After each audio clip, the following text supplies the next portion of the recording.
sikoseo.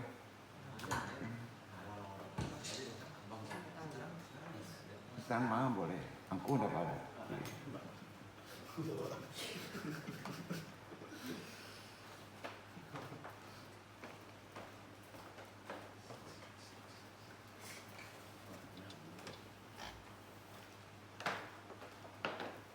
Kate balikan ke belakang apa? Belakang gambar. Tuh.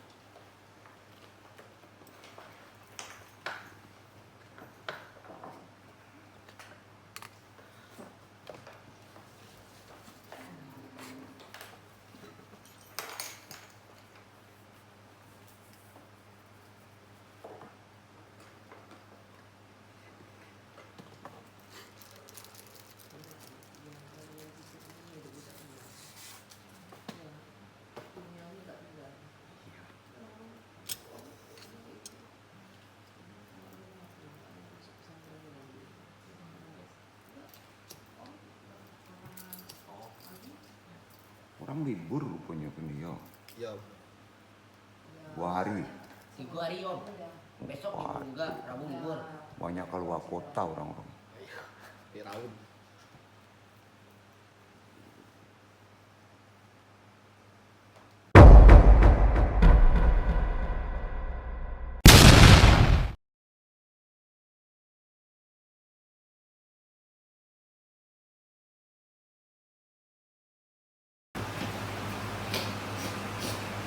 Amma ba'd, kita memasuki part 2 bab 2 dari amalan malam nisfu Sya'ban yang jatuh pas malam ini.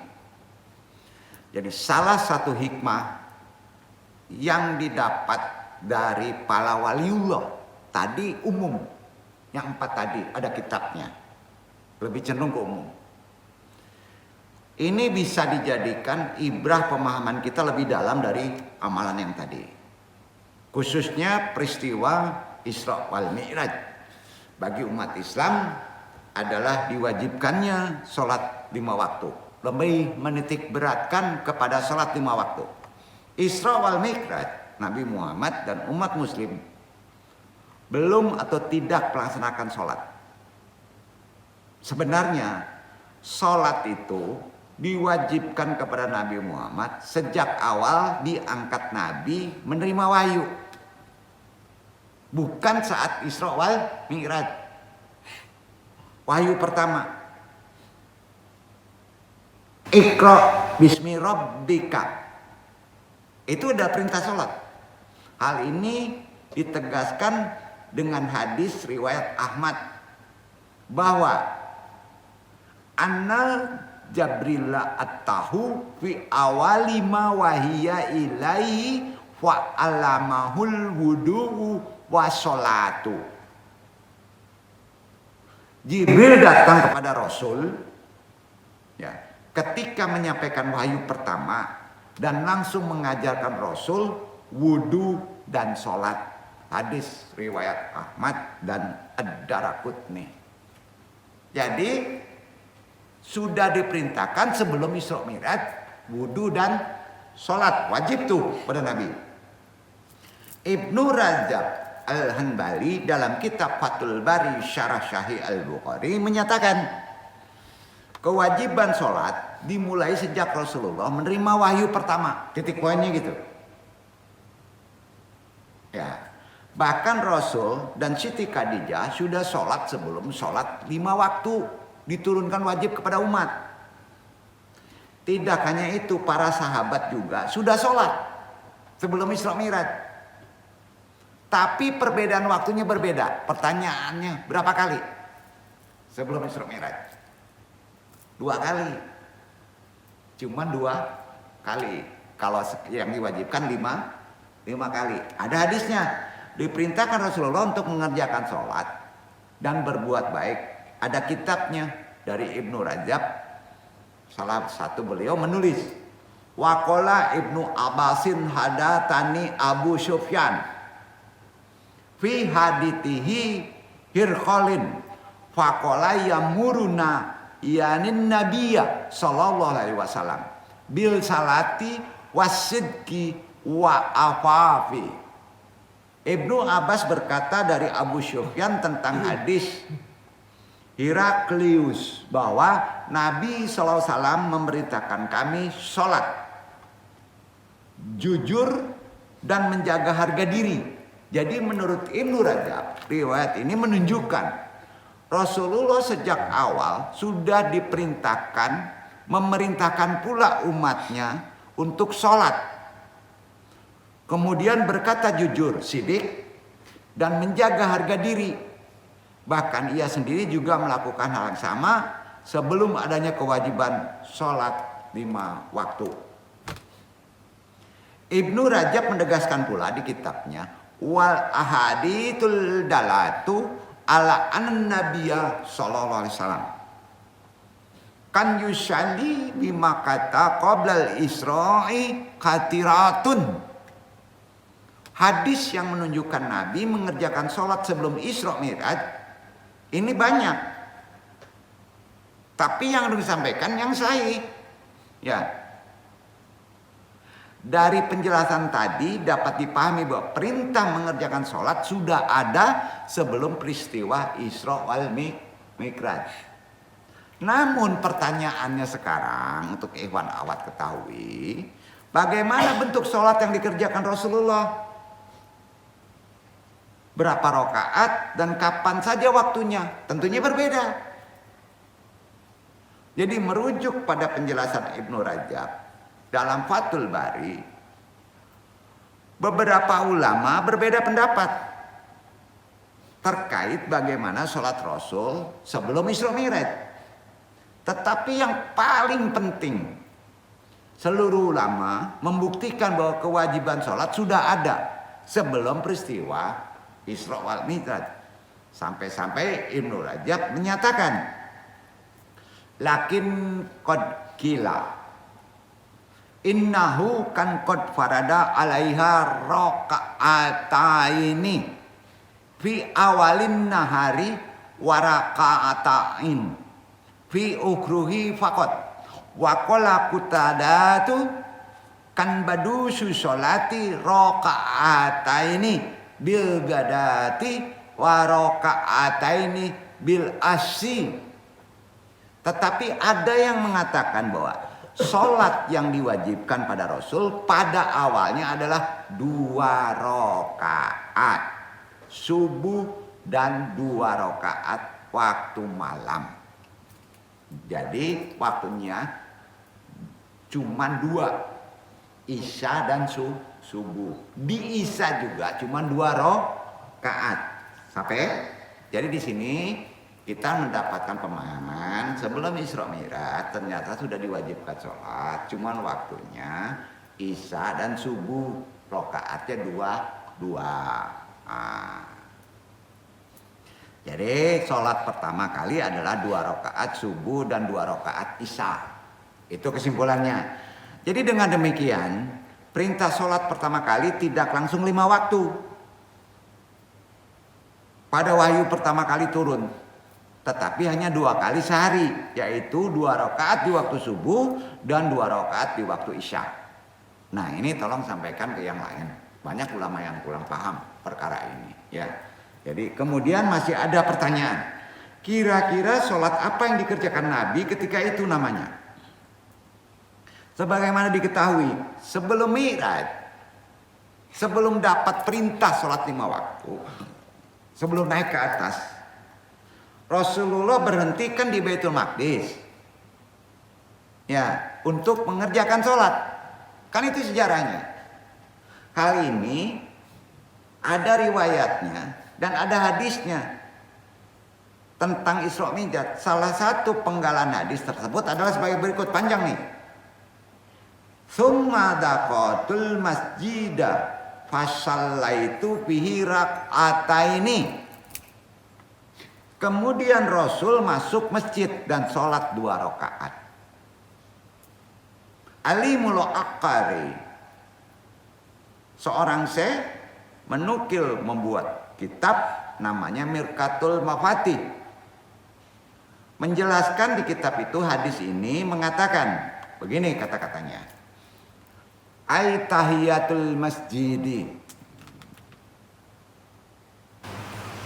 Wa zahiru anna hadihi fi syalati alati aqtada bihil anbiya'i wasarfiha imamul asfiyai. Maksudnya sholat tahiyatul masjid itu sholat sebelum perintah di 5 wajib, 5 rakaat, 5 waktu. Itu namanya sholat tahiyatul masjid. Itu yang sering kita lakukan kalau kita sebelum pas masuk masjid. Itu yang dilakukan. Jadi itu udah lama itu. Namanya tahiyatul masjid. Ya. Sholat tahiyatul masjid secara lahir itulah sholat yang diikuti oleh para nabi sehingga Nabi Muhammad menjadi imamnya para nabi. Sholat yang dikerjakan Nabi di Baitul Maqdis adalah sholat tahiyatul masjid dan jumlah rakaatnya 2 rakaat. Tuh dia sejarahnya. Ya, nah dengan demikian dapat disimpulkan bahwa kewajiban sholat sudah ada sebelum Isra Mi'raj meskipun jumlahnya tidak seperti sholat 5 waktu seperti saat ini. Nah ini lebih cenderung ke yang sebenarnya yang lu sampaikan. Kemudian pentingnya persoalan sholat ini pada malam Isra Mi'raj merupakan waktu disyariatkannya sholat 5 waktu secara langsung. Ingat sholat 5 waktu itu tidak pakai ini, tidak melalui Jibril langsung, ya kan? Nah, jadi pada malam Isra Mi'raj merupakan waktu disyariatkan sholat 5 waktu secara langsung tanpa melalui perantara malaikat Jibril. Jadi penting untuk umat akhirul zaman, ya, sebagaimana syariat-syariat lainnya. Syariat lain itu melalui wali perantara. Ini menunjukkan betapa sholat 5 waktu itu sangat penting bagi umat Islam, khususnya umat Nabi Muhammad. Duduk.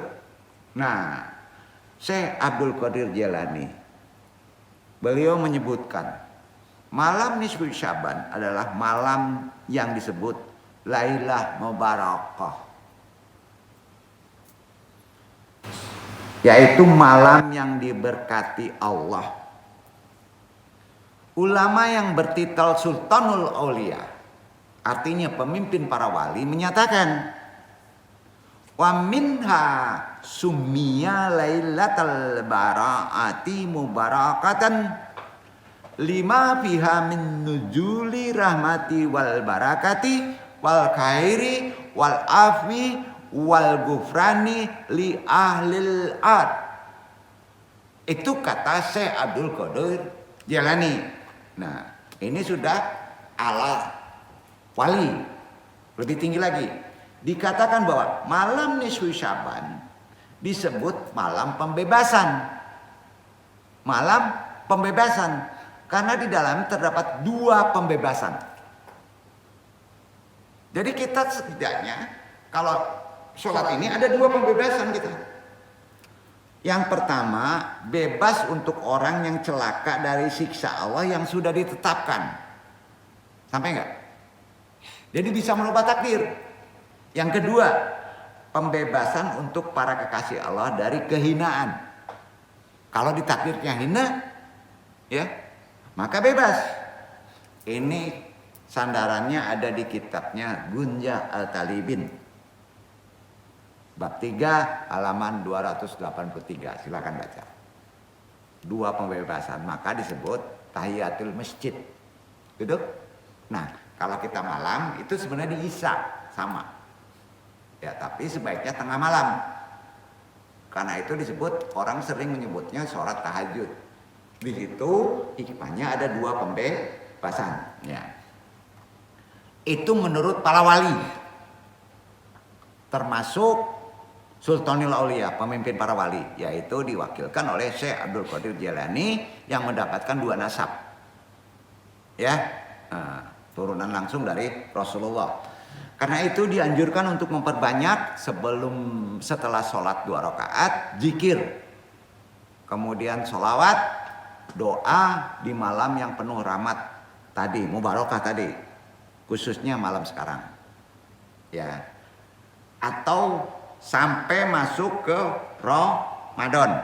Nah, kemudian berdoa yang dapat dibaca pada malam nisfu Syaban dari Syekh Abdul Qadir Jailani, dikutip doa tadi dari kakek buyut ke buyutnya, yaitu Sayyidina Ali bin Abu Thalib.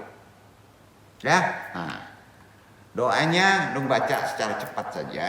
Ya, mudah-mudahan nanti Andung share karena itu sifatnya sudah individu. Doa ini sudah cepatnya individu. Bisa dikatakan ijazah boleh, tapi bisa dikerjakan umum boleh. Ini sangat baik dilakukan pada malam nisfu Sya'ban. Ya.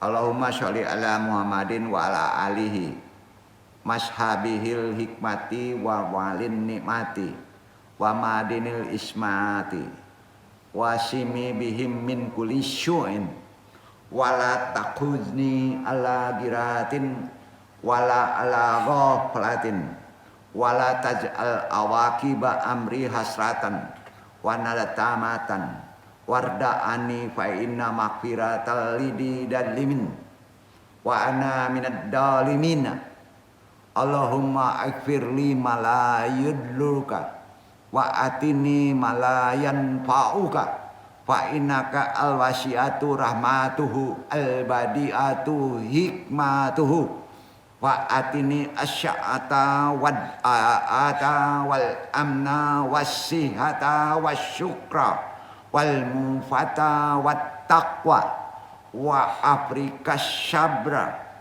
wasyidka alayya wa ala awliyai fika wa atini al-susra wa la taj'al mahu al-susra wa imina bidzalika ahlil waladi wa ihwani fika wa man waladani minal muslimina wal muslimati wal mu'minina wal mu'minati. Artinya, ya Allah, limpahkan rahmat takdimu kepada Nabi Muhammad dan keluarganya, lampu-lampu hikmah, tuan-tuan nikmat, sumber-sumber penjagaan.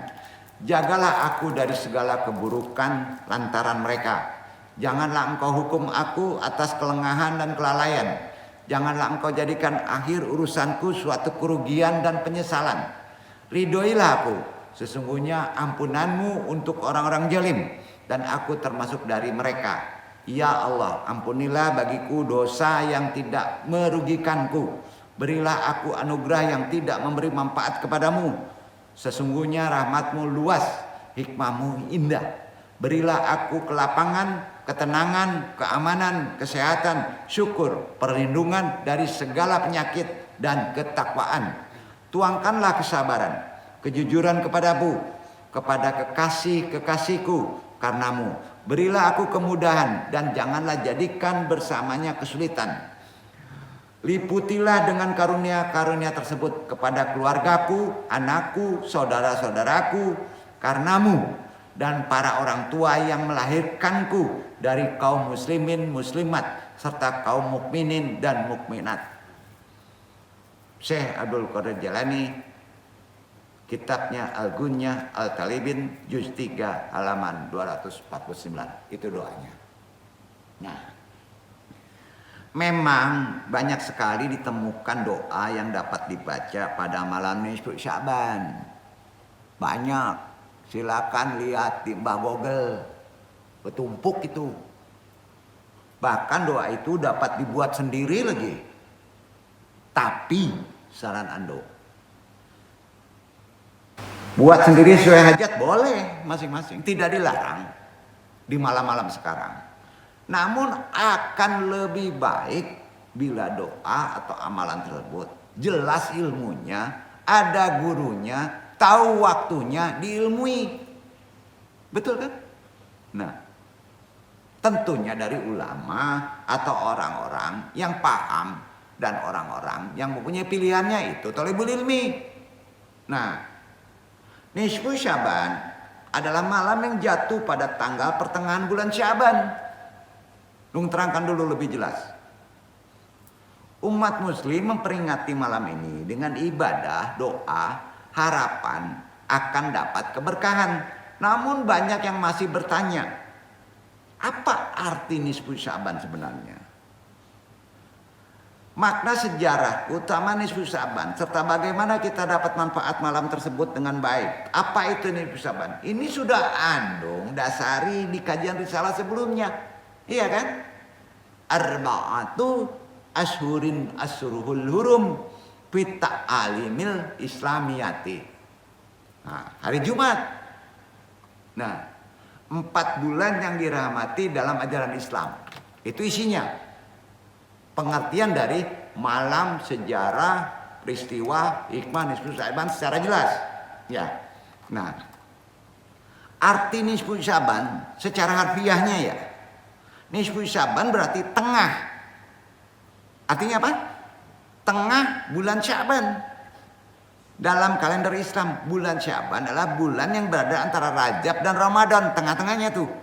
Nah, maka disebut Sya'ban. Nisfu Sya'ban dikenal sebagai malam penuh keberkahan. Tadi sudah disebut. Pada malam ini Allah memberikan ampunan bagi dosa-dosa makhluknya, serta menentukan takdir seorang untuk tahun yang ke depan yang akan datang, dan bisa merubahnya dari kehendak antum. Itu dia hikmahnya.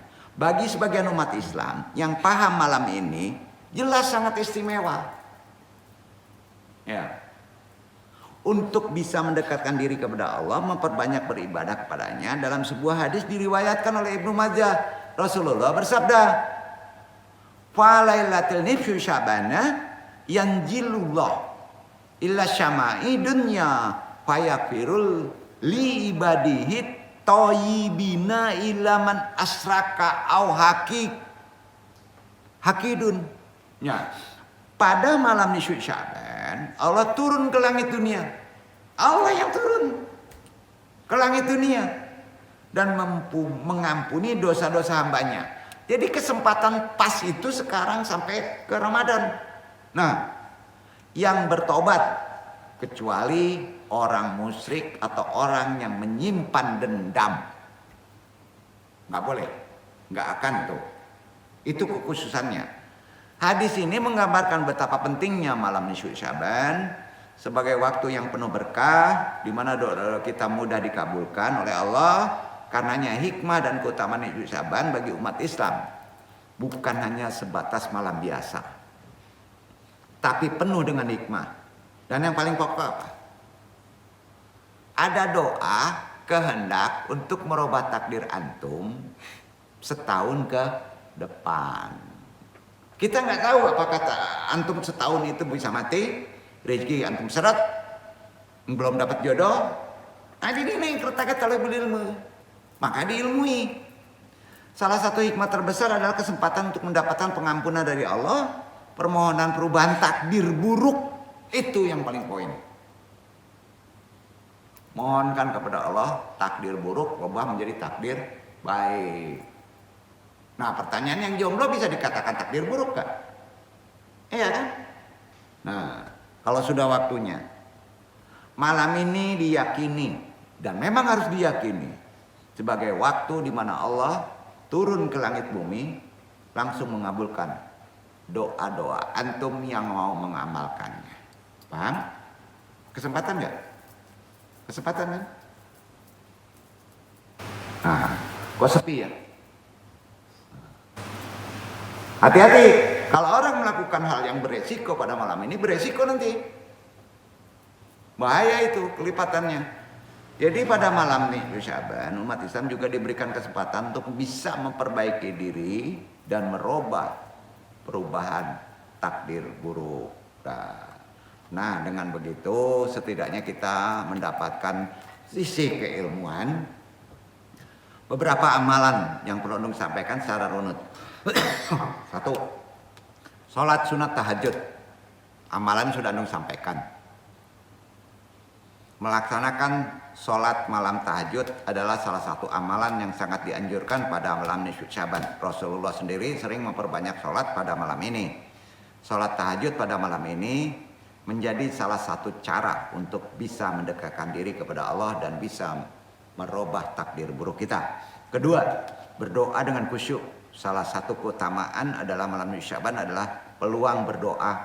Insya Allah, karena dekatnya Allah, maka Allah bisa mengabulkannya. Itulah ilmunya. Kemudian setelah doa baca Quran pada malam nisfu Sya'ban juga dianjurkan, karena malam ini diyakini sebagai waktu yang penuh berkah. Membaca Quran tidak hanya mendatangkan pahala, tapi juga memberikan ketenangan pada hati. Ketiga, ini yang jangan lupa, sedekah walaupun hanya 1000.